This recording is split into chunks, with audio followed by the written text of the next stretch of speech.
Hello everyone, welcome to Deep Insight at Biosciences. In this video, we will discuss the complete details of the Joint CSIR-UGC-DBT-JRF-NET for Life Sciences and Biotechnology scheduled for December 2026. So if you are the candidates preparing for this exam, stay with me till the end of this video to get the complete clarity about the examination. So let's get started.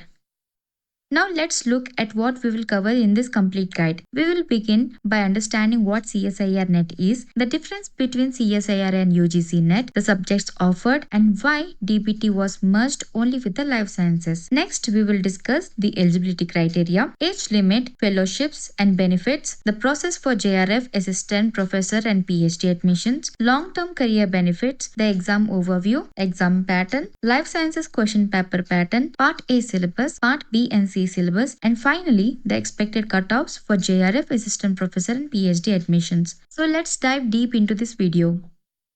Let's first understand what the CSIR-UGC-NET examination is. This exam is designed to select candidates for the Junior Research Fellowship or JRF, determine eligibility for assistant professor recruitment, qualify candidates for PhD admission, and assess scientific knowledge, ethical ability, conceptual understanding, and research aptitude rather than the rote memorization. 3 organizations are involved in this examination. CSIR provides and administers the research fellowship. UGC recognizes eligibility for the assistant professor and PhD admissions, and the NTA conducts the examination on behalf of CSIR.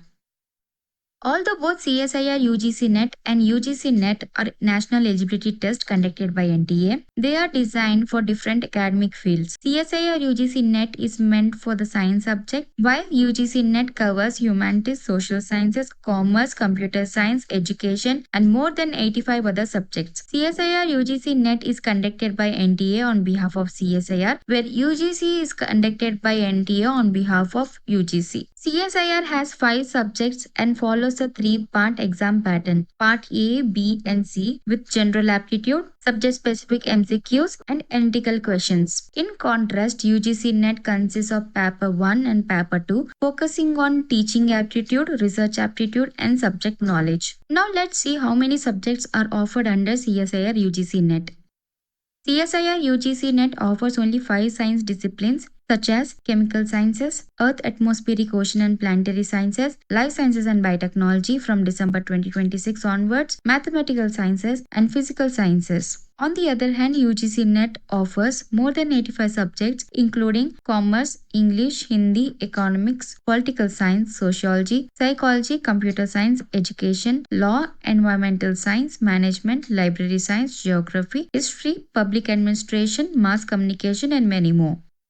Let's understand why DBT-BET was merged with CSIR Life Sciences and not with other subjects. The main reason is that the both examinations were already testing almost the same biological science domain. Before the merger, CSIR-NET Life Sciences covered molecular biology, cell biology, genetics, biochemistry, immunology, physiology, ecology, evolution, microbiology, and bioinformatics. DBT-BET tested molecular biology, cell biology, genetics, biochemistry, microbiology, immunology, in addition to plant biotechnology, animal biotechnology, industrial biotechnology, and bioinformatics. As you can see, there was a very large overlap between the 2 examinations, making the merger a logical decision.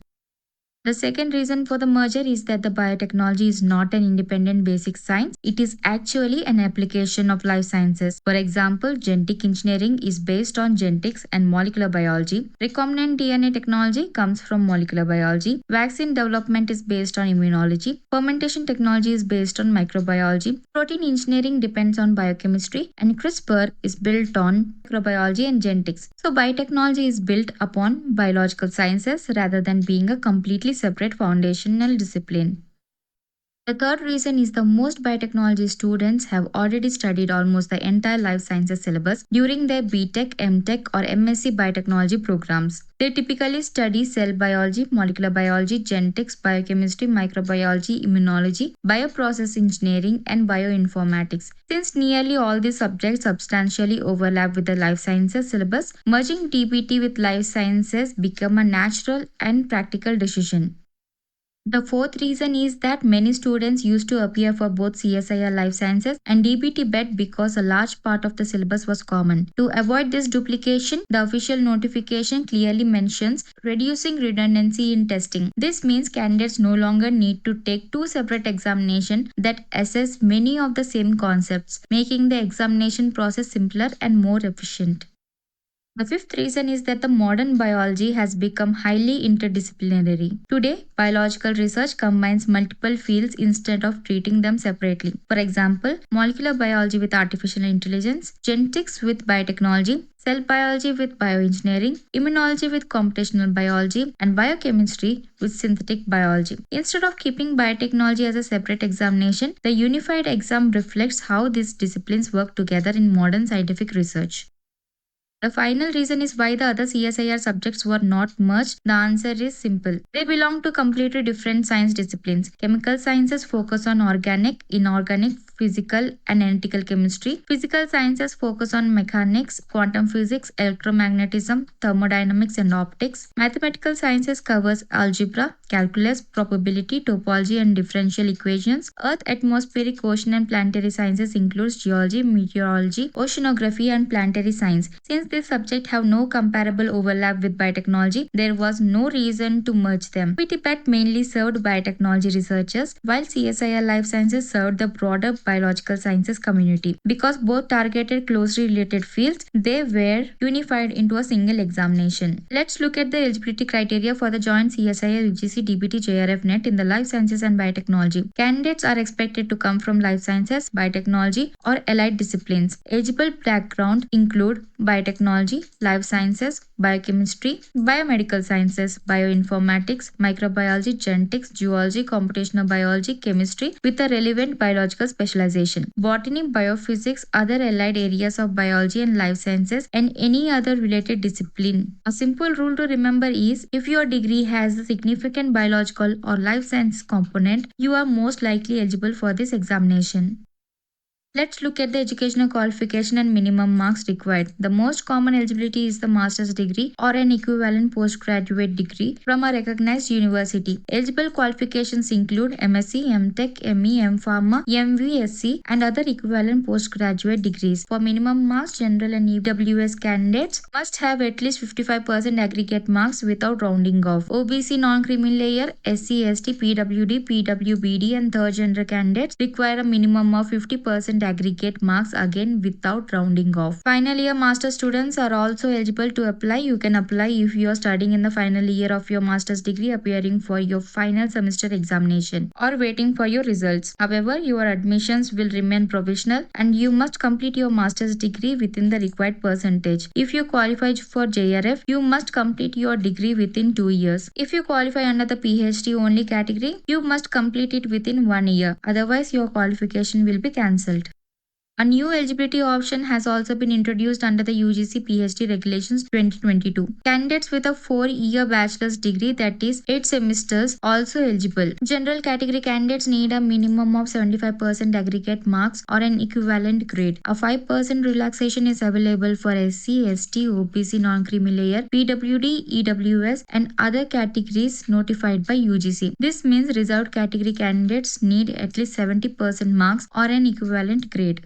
Final year students of a 4th year bachelor degree program also eligible to apply. If you are currently in your last semester or final year, you can submit your application. However, your admission will be provisional and you must fulfill all the required degree conditions within the prescribed time after your results are declared. Here is an important restriction for candidates applying through the 4-year bachelor degree route. They are eligible only for the Junior Research Fellowship or JRF and PhD admissions. However, they are not eligible for Assistant Professor through this pathway. This rule is based on the official eligibility clarification issued by the merged Joint CSIR-UGC-DBT-JRF-NET Examination.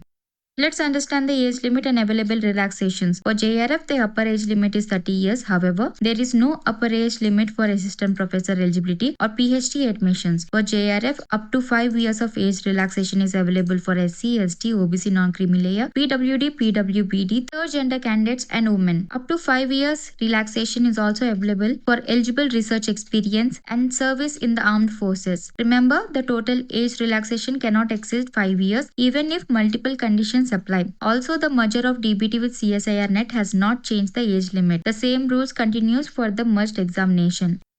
Let's understand the fellowship categories. In the Joint CSIR-UGC-DBT-JRF-NET for Life Sciences and Biotechnology, fellowship is awarded only to candidates who qualify under Category 1, which is JRF. Candidates qualifying in Category 2 or Category 3 do not receive any fellowship. So remember, only Category 1 candidates are eligible for JRF or SRF fellowship along with HRA benefits. Let's compare all these qualification categories. Category 1 is JRF. These candidates are eligible for JRF, Assistant Professor Eligibility, Ph.D. admission and JRF or SRF fellowship. Category 2 candidates are eligible for Assistant Professor Eligibility and Ph.D. admissions, but they do not receive any fellowship. Category 3 candidates are eligible only for Ph.D. admissions and also do not receive any fellowship. So remember, only Category 1 receives financial fellowship support. If we look at the fellowship benefits available only for Category 1, after joining a Ph.D. through JRF, you receive $37,000 per month for the first 2 years along with an annual contingency grant of $20,000 to support research expenses. After completing 2 years as JRF, if you are registered for a Ph.D. and your research progress is found satisfactory by the Expert Assessment Committee, your fellowship is upgraded to SRF. As an SRF, you receive $42,000 per month during years 3 to 5. The maximum fellowship duration is for 5 years. How the SRF upgradation process works. The decision is made by a 3-member expert committee consisting of your research guide, the head of the department, and an external expert. SRF upgradation depends on a satisfactory research performance and Ph.D.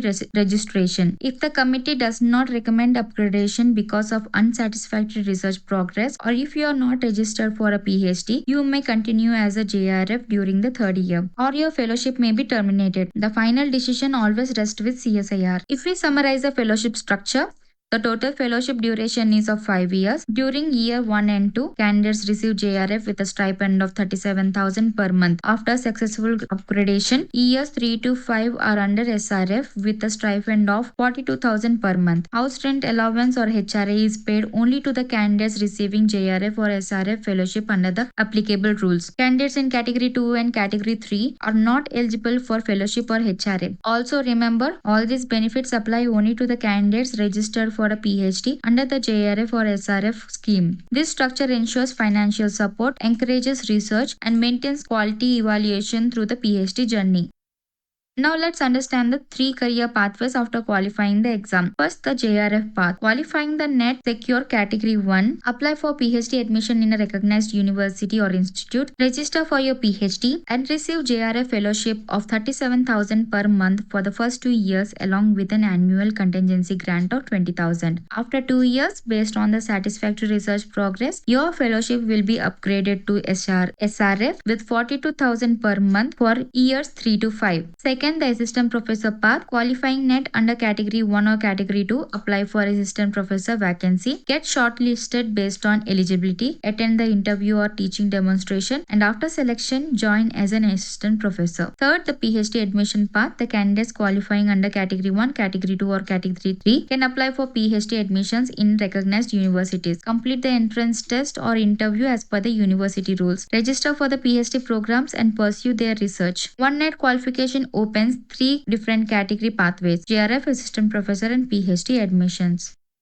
Qualifying the Joint CSIR-UGC-DBT-JRF-NET offers several long-term career benefits. First, Category 1 and Category 2 candidates receive lifetime eligibility for assistant professor positions with no expiry. Second, Category 1 candidates receive financial support during Ph.D., including $37,000 per month as JRF and $42,000 as SRF upgradation, HRA wherever applicable, and an annual contingency grant. Third, it improves your chances of getting admissions into top Ph.D. programs. Fourth, it builds a strong foundation for an academic career, opening opportunities to become an assistant professor, associate professor, professor, dean, head of department, or even vice chancellor. Fifth, it creates better research opportunities through publications, conferences, patent collaborations, and specializations. Sixth, it makes you eligible to apply for research institutes such as CSIR, DBT, ICMR, ICAR, DRDO, IISERs, IISE, central universities, and many other national institutes. 7th, it strengthens your academic profile for research projects and fellowships. 8th, it serves as a gateway to higher academic positions and research leadership. 9th, it opens career opportunities beyond teaching, including industry research, biotech, and pharma research, government research projects, scientific writing, research administration, innovation, and technology transfer. Finally, qualifying CSIR brings national recognition as one of the India's most respected research eligibility examination. In short, CSIR-NET opens doors throughout your academic and research career.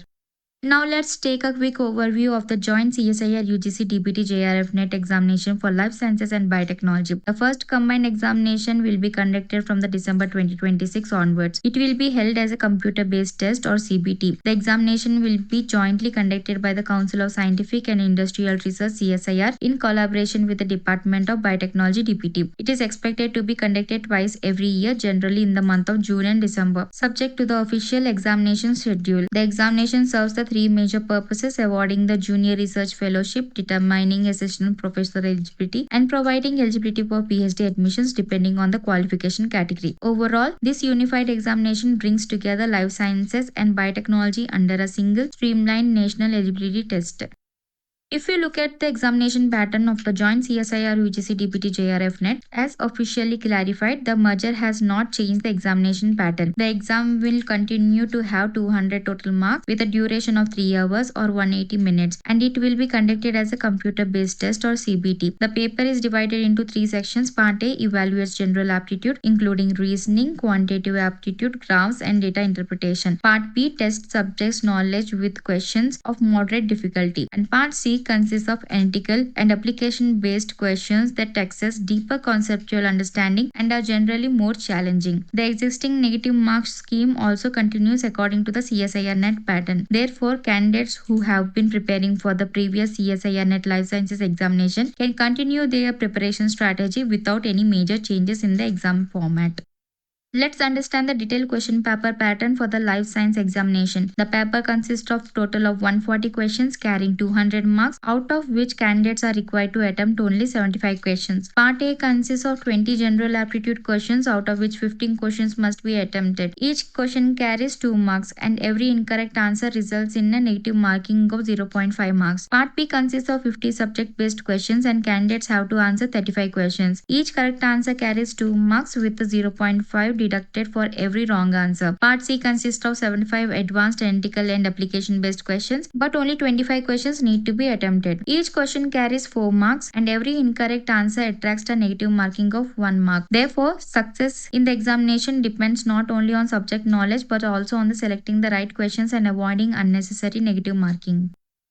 Let's now discuss the syllabus of Part A, which is the General Aptitude Test. This section is common to all CSIR-NET subjects and evaluates your analytical, logical, and quantitative skills rather than your life sciences knowledge. The syllabus includes numerical ability, covering percentage, profit and loss, interest, average, time and distance, ratio, and proportions. It also includes reasoning, such as analogies, similarities, differences, space visualization, problem solving, analysis, visual memory, discrimination, observation, relationship concepts. Logical reasoning focuses on statement argument, statement conclusion, cause and effect, statement and assumption, statement and course of action, and decision making. You should also prepare for data interpretation, including tables, graphs, data sufficiency. Graphical analysis includes bar graph, line graph, pie chart, tabular data. Reading comprehension tests your ability to understand passage, finding main ideas, identifying supporting details, drawing inferences. Quantitative comparisons include comparing quantities, ratios, and proportions. And finally, analytical and logical reasoning involves the subtopics like puzzles, deductive reasoning, evaluating arguments. Since Part A carries important marking, regular practice can significantly improve your overall score.